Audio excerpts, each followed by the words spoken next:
Good morning, GraceHill. My devotional is headed The Tale of Two. In the beginning, Adam and Eve had two sons, Cain and Abel. In Genesis 4, we see the first murder caused by jealousy between two brothers. In Genesis 3, verse 15, as a result of the first sin by Adam and Eve, God spoke the following words to Satan: "And I will put enmity between you and the woman, and between your offspring and hers. He will crush your head, and you will strike his heel." You see, Satan thought that by causing the murder of Abel, he could thwart the plans of God. Genesis 3 verse 15 is a verse that actually has everything to do with the coming Christ. The enemy is always trying to play catch-up.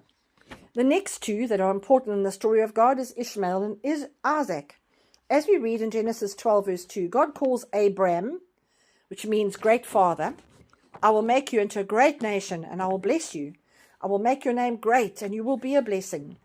In Genesis 15, God takes Abram outside to count the stars, if indeed he could, and tells him that his offspring would be as numerous as the stars in the sky.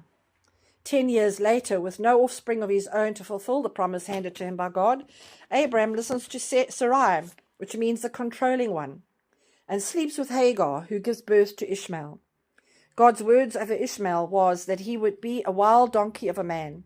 His hand will be against everyone, and everyone's hand against him, and he will live in hostility towards all his brothers. Genesis 16, verse 12.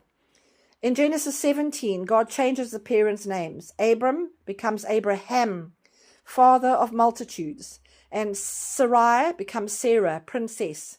And he tells of the promise of the coming son Isaac, a father-to-be of 12 tribes, 12 rulers. Genesis 21 tells of the story of the birth of the son of promise, Isaac.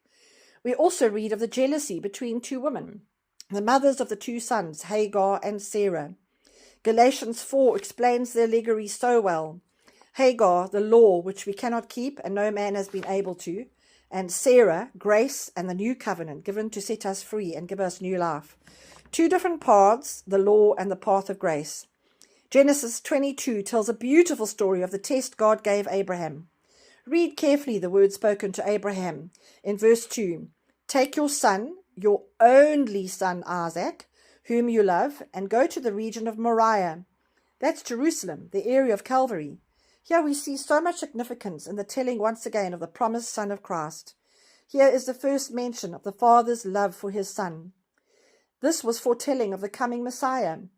I am reminded about the story of the Transfiguration in Mark 9, where God reveals to the disciples who had gone with Jesus up the mountain, "This is my Son whom I love. Listen to him." Isaac went on to marry Rebekah, and in Genesis 24 verse 67 we read, "Isaac married Rebekah. She became his wife, and he loved her." This is the second mention of the word love, this time the love of the Father for the church. Isaac was 40 years old when he married Rebekah, and he prayed for his wife as she was barren. God heard his prayer, and his wife became pregnant with twins, Jacob and Esau. And the Lord said, "Two nations are in your womb, and two peoples from within you will be separated.